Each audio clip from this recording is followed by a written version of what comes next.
এটা বার্ন তো হবেই। আজকে এখানে একটা কারণে হয়েছে, কালকে অন্য জায়গায় অন্য কারণে বার্ন হবে। এটা তো এত বড় একটা দেশে বার্ন একটা রেগুলার অ্যাক্সিডেন্ট হবে, সেটা তো হতেই থাকে। এগুলো আমাদেরকে সরকারকে এগুলো প্রায়োরিটি দিয়ে সুযোগ সুবিধাগুলোকে আমাকে অগ্রভাগে দিতে হবে। স্বাস্থ্যসেবার অগ্রভাগে কিছু জিনিস থাকতে হবে। অ্যাক্সিডেন্টের পরে মানুষ যাবে কোথায়? যখন একটা অ্যাক্সিডেন্ট হয়ে যায়, তার প্রথমে চিন্তা করতে হবে তার প্রথম ওই সেবাদান জন্য সুযোগ আমরা রেখেছি কিনা। এটা আমাদের সকলকে ভাবতে হবে। ঠিক আছে, আর তেমন কিছু বলার তো নেই। আমরা দুঃখ জানাতে পারছি, জীবন তাদেরকে এই বেদনা নিয়ে বাঁচতে হবে, জীবনও চলতে থাকবে।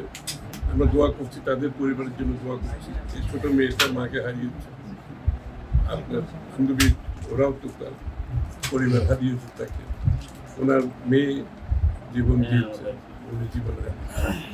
এগুলো তো এই বেদনার সমবেদনা আমরা জানাতে পারবো, কিন্তু এটা তো আর ফিরে পাবে না। এইটাই বেদনা নিয়ে বাঁচতে হবে এবং আমাদেরকে শিক্ষা নিতে হবে।